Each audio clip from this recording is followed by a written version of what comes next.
नमस्कार दोस्तों, स्वागत है आप सभी का रोशन सर स्टडी पॉइंट पे। और आज की इस वीडियो में हम समझने वाले हैं 12th क्लास हिस्ट्री का चैप्टर नंबर 4, जिसका नाम है विचार, विश्वास और इमारतें। सो दोस्तों, इस चैप्टर का जो समय काल है वो है 600 ईसा पूर्व से 600 ईस्वी।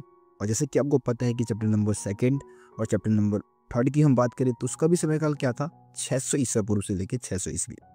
लेकिन हम जब चैप्टर नंबर 2 की बात कर रहे थे तो वहाँ पे हमने उस समय का जो आर्थिक और राजनीतिक इतिहास था उसको हमने समझने की कोशिश की थी, जिसमें हमने मौर्य वंश की बात की थी, है ना।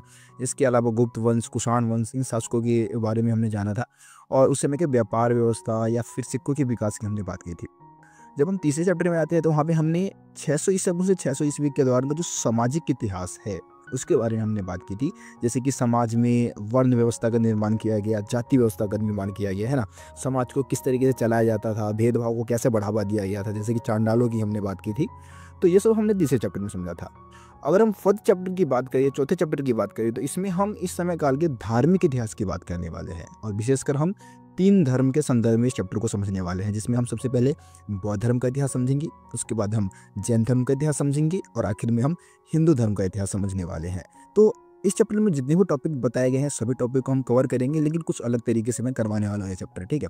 तो सबसे पहले हम बौद्ध धर्म के इतिहास को समझने वाले हैं। वीडियो शुरू करने से पहले मैं आप लोगों को बताना चाहूँगा कि आप लोग देख रहे हैं मेरा यूट्यूब चैनल रोशन सर स्टडी पॉइंट। और अगर अभी तक आप लोगों ने मेरे चैनल को सब्सक्राइब नहीं किया है तो सब्सक्राइब करके बेल आइकन को जरूर प्रेस कर दे, ताकि मेरे चैनल पे आने वाली सभी वीडियो का नोटिफिकेशन सबसे पहले आप तक पहुंचे। तो चलिए दोस्तों, आगे इस वीडियो को हम कंटिन्यू करते हैं। दोस्तों, सबसे पहले हम इस चैप्टर में बौद्ध धर्म को समझने वाले हैं। बौद्ध धर्म के इतिहास की हम बात करेंगे। तो मैं आपको बता देना चाहूँगा कि अगर हम बुक के अकॉर्डिंग टॉपिक को समझने की कोशिश करेंगे ना, तो थोड़ा सा समस्या आपको आ सकती है। लेकिन जैसे मैं आपको समझाऊंगा ना, वैसे आपको कोई समस्या नहीं आने वाली है। तो जिस तरीके से समझा रहा हूँ, आप बस टॉपिक को समझते रहिए। हम अगर बौद्ध धर्म की बात करें तो बौद्ध धर्म के संस्थापक है गौतम बुद्ध, ठीक है। गौतम बुद्ध के बचपन का नाम है सिद्धार्थ। इनका जन्म 563 ईसा पूर्व में नेपाल की लुम्बिनी नामक जगह पे हुआ था, ठीक है। इनके पिता का नाम था शुद्धोधन, ठीक है। अब शुद्धोधन, जब इनका जन्म हुआ था ना, जन्म के लगभग 7 दिन बाद ही इनकी जो माता होती है, जिनका नाम है महामाया, महामाया की मृत्यु हो जाती है। तो इनका जो पालन पोषण है वो महाप्रजापति गौतमी करती है। अब महाप्रजापति गौतमी कौन है, तो महाप्रजापति गौतमी गौतम बुद्ध की मौसी होती है। और बाद में फिर जो शुद्धोधन है वो उनसे शादी कर देते हैं, ठीक है। तो जब गौतम बुद्ध का जन्म हुआ तो जन्म के कुछ समय बाद क्या हुआ, कुछ साधुओं ने, कुछ संतों ने भविष्यवाणी की थी कि जब भी गौतम बुद्ध को दुख का एहसास होगा ना, तो दुख का एहसास होते ही वो क्या बन जाएंगे, सन्यासी बन जाएंगे। मतलब 2 तरीके की भविष्यवाणी थी इस समय, या तो ये चक्रवर्ती सम्राट बनेंगे या एक बहुत बड़े संत बनेंगे, ठीक है। लेकिन संत तभी बनेंगे जब इनको दुख का एहसास होगा, उनको ऐसा लगेगा कि इस दुनिया में दुख है, ठीक है, तो वो संत बन जाएंगे। ये बात साधुओं ने कही थी, संतों ने कही थी। तो जो उनके पिता थे शुद्धोधन, उन्होंने सोचा कि भाई मैं अपने बेटे को कभी भी सन्यासी नहीं बनते हुए देखना चाहता। और उन्होंने क्या किया, अपने बेटे के लिए 3 महल बनवा दिए, अलग अलग सीजन के लिए, अलग अलग ऋतुओं के लिए अलग अलग महल बनवा दिए। सभी सुख सुविधाएं महल के अंदर ही उपलब्ध करा दी, महल से बाहर कहीं जाने ही नहीं दिया उनको, ताकि कहीं गौतम बुद्ध को दुख का एहसास ना हो जाए। क्योंकि उनको डर सताता था कि अगर गौतम बुद्ध को दुख का एहसास हो गया है, यानी कि सिद्धार्थ को दुख का एहसास हो गया ना, तो महल का त्याग कर देगा और सन्यासी बन गया।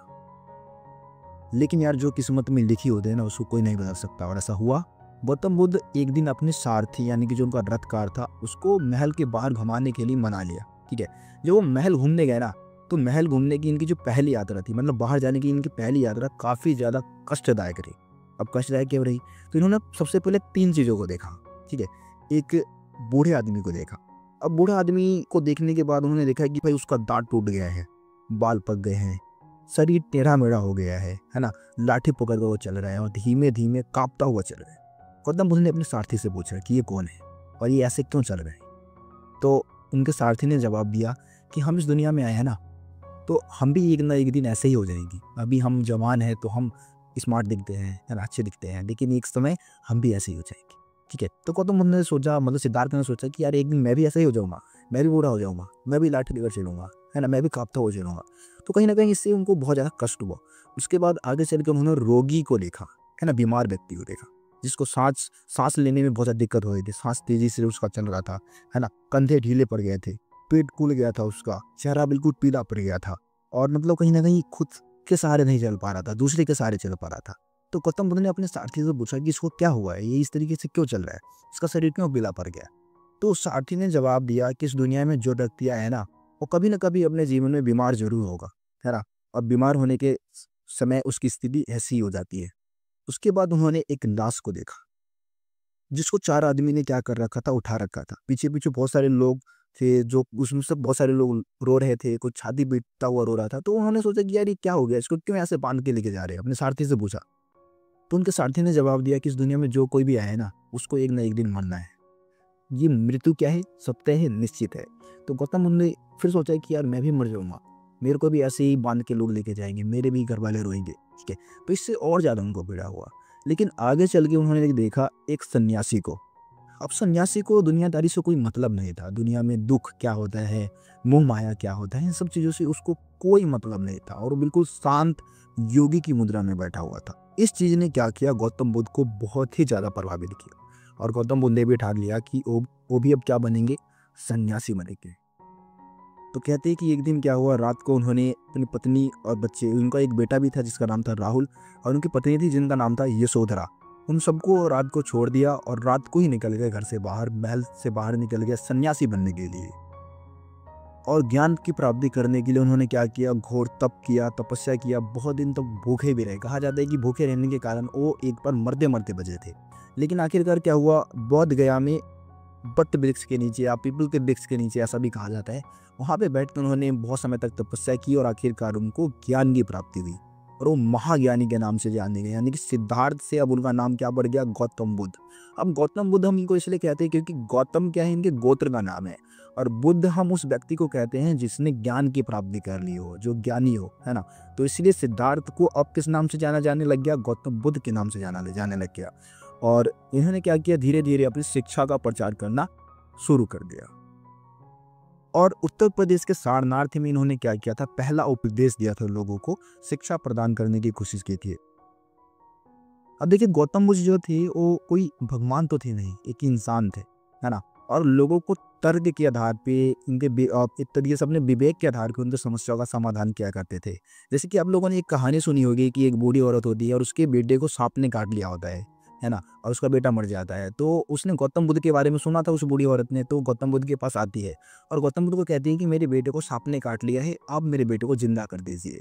तो गौतम बुद्ध ने क्या बोला कि तुम ऐसे घर से सरसों लेकर आओ। पहले तो उन्होंने बोला ठीक है मैं तुम्हारे बेटे को जिंदा कर दूंगा, लेकिन एक शर्त है, एक शर्त पे ही करूंगा। तुम्हें ऐसे घर से सरसों लेकर आना है जिस घर में कोई मरा ही ना हो, ठीक है? तो बूढ़ी औरत बोलती है ठीक है, मैं ढूंढूंगी, मेहनत करूंगी, हर जगह जाऊंगी और मैं ऐसे घर से सरसों लेकर आऊंगी। तो बूढ़ी औरत गाँव शहर शहर भटकती है, नगरों में भटकती है और उसको कोई भी ऐसा घर नहीं मिलता जहाँ पे कोई मरा ना हो, ठीक है? तो यहाँ पे क्या हुआ, गौतम बुद्ध ने उस बूढ़ी औरत को समझाने की कोशिश की कि मृत्यु क्या है, सत्य है, इस दुनिया में जो आया है ना एक न एक दिन जाएगा जो, ठीक है? तो ये चीज़ समझाने की कोशिश की। इसके अलावा इनकी बहुत सारी ऐसी स्टोरी है, कहानी है जो कि कहीं न कहीं आपको बहुत सारी चीज़ें सिखाती है, ठीक है? आगे हम गौतम बुद्ध की शिक्षा की बात कर लेते हैं कि यार गौतम बुद्ध ने कौन-कौन सी शिक्षाएँ दी थी। गौतम बुद्ध ने अहिंसा का प्रचार किया था, यानी कि जीव-जंतुओं को नहीं मारना है, मनुष्य को की हत्या नहीं करनी है। इसके अलावा यज्ञ और जो पशु बलि है, उस परंपरा का भी इन्होंने विरोध किया था। यानी कि वो कहते थे कि भई यज्ञ क्या है, एक तरीके से ढकोसला है और इससे हमें कुछ भी प्राप्ति नहीं होती है। पुराने समय में ब्राह्मणों का समाज में दबदबा था और वो कहते थे कि भाई यज्ञ करके ना आप बहुत सारी चीज़ें पा सकते हैं, लेकिन गौतम बुद्ध ने इसका खंडन किया था। पशु बलि की भी इन्होंने क्या की, एक तरीके से निंदा की थी। आपसी भाईचारे को गौतम बुद्ध ने क्या किया, बढ़ावा दिया था। जातिगत भेदभाव के खिलाफ भी इन्होंने क्या किया, आवाज़ उठाया था। उसको बहुत ही एक तरीके से बुरी व्यवस्था मानते थे, जाति व्यवस्था को। इसके अलावा इनके अनुसार क्या है कि विश्व अनित्य है। अनित्य यानी कि यहाँ पे हमेशा क्या होता रहता है, बदलाव होता रहता है, ठीक है? यहाँ पे कुछ भी स्थायी नहीं है। सब कुछ एक न एक समय आएगा जो बदल जाएगा, ठीक है? और इस क्षणभंगुर दुनिया में दुःख क्या है, मनुष्य के जीवन का अंतर्निहित तत्व है। यानी कि क्षणभंगुर का मतलब है इस छोटी सी दुनिया में क्या है ना कि दुःख मनुष्य के जीवन से जुड़ा रहता है, वो चाहकर भी अलग नहीं हो सकता है। अगर दुखों से मुक्ति पानी है तो घोर तपस्या करना होगा और इसके अलावा हमें मध्यम मार्ग को अपनाना होगा, यानी कि बीच का रास्ता कोई हमें चुनना होगा। यानी कि मध्यम मार्ग का मतलब है कि ना तो ज़्यादा घोर तपस्या करनी है और ना ही ज़्यादा ही सिंपल हमें ज़िंदगी जीनी है, बल्कि बीच का कोई रास्ता हमें सिलेक्ट करना है। इसको हम मध्यम मार्ग बोलते हैं। इसके अलावा इनका मानना ये था कि भाई इस समाज का निर्माण जो है ना, हम इंसानों ने किया है, ना कि भगवान ने, है ना? हम इंसानों ने इस दुनिया को बनाया है। इसीलिए जितने भी जमींदार थे या फिर गृहपति थे या फिर जो अमीर लोग थे, उनको दयावान होने की सलाह दी थी, उनको अच्छा व्यवहार करने की सलाह दी गई थी गौतम बुद्ध के द्वारा। इसके अलावा गौतम बुद्ध का ये मानना था कि कोई व्यक्तिगत प्रयास से सामाजिक परिवेश को बदला जा सकता है, यानी कि कोई व्यक्ति अगर किसी चीज़ को ठानता है ना, तो उसको कर सकता है। ठीक है? गौतम बुद्ध ने अपने अंतिम उपदेश में अपने शिष्यों को ये कहा था कि तुम सब अपनी ज्योति खुद बनो, क्योंकि तुम्हें अपनी मुक्ति का रास्ता खुद ढूँढना है। ये अपने अंतिम उपदेश में गौतम बुद्ध ने बहुत ही अच्छी बात कही थी। यानी कि तुम्हें अपने लिए जो भी करना है ना, खुद ही करना होगा। तुम्हें अपनी मुक्ति का रास्ता खुद ही ढूँढना होगा। कोई दूसरा व्यक्ति शायद ही तुम्हारी सहायता करे। ये बात गौतम बुद्ध ने कही थी। तो गौतम बुद्ध की शिक्षा में आप ये सारे पॉइंट्स बता सकते हैं। इसको सबसे पहले हम बौद्ध संघ की बात कर लेते हैं। बौद्ध संघ है क्या और इसकी स्थापना कैसे की गई थी? तो जैसे कि आपको पता है कि गौतम बुद्ध क्या करते थे, एक जगह से दूसरी जगह पे घूम कर अपने विचारों का प्रचार प्रसार किया करते थे। उनको ज्ञान की प्राप्ति आपको पता है बोध गया में हुई थी और पहला उपदेश सारनाथ में दिया था, है ना? तो जब उपदेश देते थे गौतम बुद्ध, तो उनके उपदेशों से बहुत सारे लोग प्रभावित होने लगे थे और धीरे धीरे उनके ग्रुप में बहुत सारे लोग शामिल होने लगे। तो गौतम बुद्ध ने सोचा कि अब मेरे को संघ बना देना चाहिए, है ना? लोगों का एक ग्रुप बना देना चाहिए और उसके कुछ नियम कायदे कानून बना देना चाहिए। तो गौतम बुद्ध ने बौद्ध संघ की स्थापना कर दी और बौद्ध संघ के कुछ नियम बना दिए, जैसे कि भाई आप लोगों को क्या करना होगा, जो भी बौद्ध संघ में शामिल होगा उसको क्या करना होगा, एक बिल्कुल साधारण जीवन जीना होगा और अपने रोजमर्रा के भोजन के लिए अपने पास क्या रखेंगे, वो एक कटोरा रखेंगे और कटोरे में भिक्षा मांग के अपना जीवन यापन करेंगे और भिक्षा में उतना ही मांगेंगे जितना उनको जरूरत है। तो ये सभी भिक्खु कहलाते थे। भिक्खु इसीलिए कहते हैं क्योंकि ये भिक्षा मांग के काम चलाया करते थे। हाँ, अब शुरू में क्या था कि बौद्ध संघ में केवल पुरुष ही शामिल हो सकते थे, महिलाओं को बौद्ध संघ में शामिल होने की अनुमति नहीं थी। लेकिन गौतम बुद्ध के एक प्रिय शिष्य थे जिनका नाम था आनंद। आनंद के कहने पे गौतम बुद्ध ने क्या किया, महिलाओं को भी बौद्ध संघ में शामिल होने की अनुमति दे दी थी। अब बौद्ध संघ में शामिल होने वाली जो पहली महिला थी वो महाप्रजापति गौतमी थी। महाप्रजापति गौतमी नाम मैंने पहले ही बोला था, गौतम बुद्ध की मौसी थी और उपमाता भी हम इनको बोलते हैं। ठीक है, तो बौद्ध संघ में शामिल होने वाली पहली महिला महाप्रजापति गौतमी थी। अब देखिए, बौद्ध संघ में किसी के साथ किसी प्रकार का भेदभाव नहीं होता था, सभी को समान समझा जाता था। खास बात बौद्ध धर्म की है कि किसी के साथ जाति के आधार पे, धर्म के आधार पे कोई भेदभाव नहीं होता था। इसमें जमींदार भी शामिल हुए, इसमें राजा महाराजा भी शामिल हुए, इसमें नीच जाति के जो व्यक्ति थे यानी कि चांडाल जो थे, अस्पृश्य लोग हैं, शूद्र है, सभी बौद्ध संघ में शामिल हुए। ठीक है, तो ये बौद्ध संघ की प्रमुख विशेषता थी जो मैंने आपको बता दिया है। ठीक, अब हम आगे बात करते हैं कि बौद्ध धर्म तेजी से फैला क्यों। ठीक है, गौतम बुद्ध जब जीवित थे उस समय भी बौद्ध धर्म तेजी से फैला और उनके मरने के बाद भी बौद्ध धर्म तेजी से फैला। तो इसके पीछे बहुत सारे कारण माने जाते हैं। सबसे पहला कारण हम बताएंगे सरल शिक्षा। बौद्ध धर्म की शिक्षा बिल्कुल सरल थी, आसान थी, कोई भी व्यक्ति इसको आसानी से समझ सकता था, है ना? समझना बहुत आसान था। दूसरा पॉइंट बताएंगे समानता का व्यवहार। देखो यार, बौद्ध धर्म में ना सबके साथ समानता का व्यवहार होता था। अब जैसे हम उस समय की प्रमुख धर्म की बात करें तो हिंदू धर्म है। अब हिंदू धर्म में जाति के आधार पे कितना ज़्यादा भेदभाव होता था आपको पता है। ब्राह्मण जो कि सबसे ऊंची हैसियत लेके बैठे हुए थे और शूद्रों की स्थिति सबसे निम्न थी। चांडालों को तो भाई लोग देखना तक पसंद नहीं करते थे। लेकिन बौद्ध धर्म में शामिल हो जाने के बाद किसी के साथ किसी प्रकार का भेदभाव नहीं होता था। तो ज़्यादातर जो निचले तबके के लोग थे वो बौद्ध धर्म की ओर आकर्षित हुए क्योंकि उनका शोषण होता था उस समय, तो उन्होंने बौद्ध धर्म को अपनाना शुरू कर दिया। तो समानता का व्यवहारिक कारण बता सकते हैं। तीसरा कारण आप बता सकते हैं लॉजिक लगा के, कम खर्चीला था, है ना? बौद्ध धर्म काफ़ी कम खर्चीला था क्योंकि यार बौद्ध धर्म में कोई देवी देवता की आराधना नहीं करनी है, हर महीने कोई तीज त्यौहार तो है नहीं जैसे कि हिंदू धर्म में था। हिंदू धर्म में इतने सारे देवी देवता है, उनकी आराधना करनी है ना, पूजा पाठ करवाना है, यज्ञ करवाना है, जिसमें बहुत ज़्यादा पैसे खर्च हो जाया करता था। लेकिन हम बौद्ध धर्म की बात करते तो यहाँ पे कोई भी देवता की आराधना आपको नहीं करनी है, तो बहुत ही कम खर्चीला था और इस कारण भी गरीब लोग जो थे वो बौद्ध धर्म की ओर आकर्षित हुए और तेजी से बौद्ध धर्म फैलने लग गया। लोगों ने बौद्ध धर्म को अपनाना शुरू कर दिया। इसके अलावा हम बात करेंगे आखिरी पॉइंट, राजाओं की सहायता। देखो यार, बौद्ध धर्म को बहुत सारे राजाओं ने भी अपनाया, जैसे कि कुषाण वंश का सबसे शक्तिशाली शासक कनिष्क। दूसरा एग्जाम्पल आप दे सकते हैं, अशोक खुद बौद्ध धर्म को अपनाया, है ना? और इन राजाओं ने क्या किया, भारत में तो बौद्ध धर्म को फैला ही फैलाया, साथ ही दूसरे देशों में, चाइना में, मंगोलिया में, जापान, कोरिया, श्रीलंका, इन सभी देशों में बौद्ध धर्म को फैला दिया। ठीक है, तो ये 4 कारण आप बता सकते हैं जिससे कि बौद्ध धर्म का प्रचार तेज गति से हुआ था।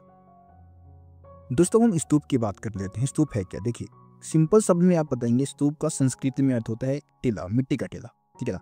अब स्तूप क्या है, एक तरीके से हम इसको इस तरीके से समझ सकते हैं कि इसके नीचे गौतम बुद्ध के अवशेषों को दफनाया गया था। उनके द्वारा प्रयोग किए गए सामान जो थे उसको दफनाकर उसके ऊपर स्तूप बनाए गए थे। अब वैसे तो स्तूप बनाने की परंपरा गौतम बुद्ध के जीवन काल से पहले भी थी, लेकिन इसको बौद्ध धर्म के साथ जोड़ दिया गया था क्योंकि इसके नीचे गौतम बुद्ध के अवशेषों को दफनाए गए थे। ये तो स्तूप का मतलब हो गया। अब हम बात करते हैं कि यार स्तूप क्यों बनाए जाते थे, स्तूप बनाए जाने के पीछे का प्रमुख कारण क्या होगा। तो देखिए, सबसे पहला कारण तो ये बता सकते हैं कि गौतम बुद्ध के अवशेषों को इसके नीचे दफनाया गया था, है ना? और क्योंकि उनके अवशेषों को सुरक्षित रखना था, तो एक कारण ये भी था कि स्तूप को बनाए जाएंगे। दूसरा कारण ये था कि लोगों को बौद्ध धर्म के बारे में बताना था, लोगों को बौद्ध धर्म के बारे में जानकारी कहीं ना कहीं उपलब्ध करवानी थी, तो इस कारण भी स्तूप का निर्माण करवाया जाता था। जैसे कि अशोकावदान नामक हम एक बौद्ध ग्रंथ की बात कर लेते हैं। तो जैसे कि अशोक ने क्या किया था, गौतम बुद्ध के जो अवशेष थे उसको अलग अलग हिस्सों में बंटवा कर, है ना, महत्वपूर्ण शहरों में बंटवा कर दिया उसके गौतम बुद्ध के अवशेषों को, और फिर उसके ऊपर स्तूप बनवा दिए। ठीक है, अब यहाँ पे हम बात करते हैं ईसा पूर्व दूसरी सदी की। तो इस समय काल में भरहुत, जो कि आपका मध्य प्रदेश में है, सांची ये भी मध्य प्रदेश में, और सारनाथ जो कि उत्तर प्रदेश में है, इन सभी जगह पे स्तूप बनाए गए थे। तो ये सारे पॉइंट्स आप स्तूप बनाए जाने के कारण में आप बता सकते हैं। इसके अलावा हम बताते हैं कि भाई स्तूप कैसे बनाए जाते थे। तो कैसे बनाए जाने में हम बताएंगे कि भाई स्तूप बनाने के लिए पैसों की जरूरत होती होगी, धन की जरूरत होती होगी, है ना। तो स्तूप कहीं ना कहीं लोगों द्वारा जो दान दिया जाता था, उस दान की सहायता से स्तूप का निर्माण किया जाता था। अब स्तूप बनवाने के लिए बहुत सारे लोगों ने दान दिया, जैसे कि राजा महाराजाओं ने दान दिया। इसमें आप सातवाहन वंश की बात कर सकते हैं, अशोक ने भी बहुत सारे स्तूप बनवाए थे। इसके अलावा हम शिल्पकारों की बात करें तो भाई शिल्पकारों ने भी क्या किया था, स्तूप बनवाने के लिए दान दिया। जैसे कि सांची का जो एक तोरण द्वार है, उसका निर्माण, तोरण द्वार एक तरीके से एंट्री गेट की हम बात कर रहे हैं, तो एक तोरण द्वार बनवाने के लिए जो हाथी दांत का काम करने वाला एक शिल्पकार था, उसने दान दिया था। इसके अलावा बहुत सारे व्यापारी लोग भी क्या करते थे, स्तूप बनवाने के लिए दान दिया करते थे। ठीक है, बहुत सारी महिलाओं ने, पुरुषों ने भी दान दिया था। अब बहुत सारे अभिलेख मिले हैं हमें, स्तूप के आसपास बहुत सारे अभिलेख बनवाए जाते थे, जिसपे दान देने वाले व्यक्ति का नाम, है ना, कई बार उसके गांव का नाम, उसके पेशे का नाम, वो क्या काम करता था, वो सारी चीज़ें हमें वहाँ से जानकारी मिल जाती है। इसके अलावा स्तूप बनवाने के लिए भिक्खु और जो भिक्खुनियाँ थी, उन्होंने भी दान दिया था। वो भी विशेषकर कभी कभी स्तूप के नाम पे ही दान मांगा करते थे, और उसके मदद से भी स्तूप का निर्माण किया जाता था। तो ये हो गया स्तूप कैसे बनाए जाते थे। अब हम बात करते हैं स्तूप की संरचनात्मक विशेषता। स्तूप की संरचना कैसी होती थी। देखिए, आप चित्र में देख पा रहे होंगे, स्तूप का चित्र मैंने आपको दिखा दिया है। अब देखिए, आपको पता है कि भाई स्तूप क्या है, एक तरीके से मिट्टी का टीला है, गोल मिट्टी का टीला। इसको हम बोलते हैं अंड, क्योंकि ये अंडे के आकार का था, इसीलिए इसको हम बोलते हैं अंड। अब क्या हुआ, शुरू में ये गोल मिट्टी के टीले के रूप में हुआ करता था, इसलिए इसको अंड बोला जाता था। लेकिन धीरे धीरे उसके ऊपर क्या हो गया, इसकी जो संरचना थी वो काफ़ी जटिल होती गई, और ऊपर इसके ऊपर चौकोर संरचना बनाया जाने लग गया। ठीक है, अब चौकोर संरचना जो है, एक तरीके से इसको हम हर्मिका बोलते हैं, मतलब अंड के ऊपर एक चौकोर संरचना बनाई जाती थी, जिसको हम क्या बोलते हैं, हर्मिका। अब ये छज्जे जैसा ढांचा है, इसको देवताओं के घर का प्रतीक माना जाता है। ऐसा माना जाता है कि भाई ये देवताओं का घर है। ठीक है, और हर्मिका से एक निकलता था मस्तूल। ठीक है, ये मस्तूल इस टाइप के ऊपर आप देख पा रहे होंगे, जिसको हम क्या बोलते हैं, यष्टि बोलते हैं। ठीक है, और इस पे अक्सर एक छतरी जैसा संरचना आपको दिख रहा होगा, छतरी लगी होती थी, और इस संरचना के चारों तरफ वेदिकाएं बनाई जाती थी। वेदिका यानी कि एक तरीके से घेरा बंदी, जिसको चारों तरफ से घेर दिया जाता था, जिसको हम क्या बोलते हैं, एक तरीके से वेदिका बोलते हैं। और वेदिका क्या काम करता है, इसको सामान्य दुनिया से अलग करती थी। और इसके अलावा स्तूप के चारों तरफ तोरण द्वार बनाए जाते थे, चारों दिशा में तोरण द्वार होता था। और तोरण द्वार यानी कि एंट्री गेट आप समझते हैं। ठीक है, और इन तोरण द्वारों पे खूब नक्काशी की जाती थी, सुंदर चित्र बनाए जाते थे, और इसको सजाया गया था सुंदर चित्रों के माध्यम से। ठीक है, तो ये तो आपकी स्तूप की संरचनात्मक विशेषता हो गई, इस तरीके से स्तूप का निर्माण किया जाता था। तो आज की इस वीडियो में जितने टॉपिक समझाने थे मैंने समझा दिए। किसी भी टॉपिक में आपको दिक्कत है, आप मेरे को कमेंट में भी झिझक आप बता सकते हैं। ठीक है, अब अगली जो वीडियो आएगी उसमें हम सांची के स्तूप के बारे में समझेंगे कि सांची का स्तूप क्यों बचा रह गया था, और अमरावती का स्तूप क्यों नष्ट हो गया था। ठीक है, ये टॉपिक रहने वाला बहुत ही इंपॉर्टेंट टॉपिक है, आपके इस चैप्टर का सबसे ज़्यादा इंपॉर्टेंट टॉपिक रहने वाला है। ठीक है, तो आप लोग नेक्स्ट वीडियो का इंतजार करें, और बाकी यार वीडियो को ज़्यादा से ज़्यादा आप लोग शेयर भी जरूर करें। ठीक है, मिलते फिर आप लोगों से अगली वीडियो में, तब तक के लिए जय हिंद।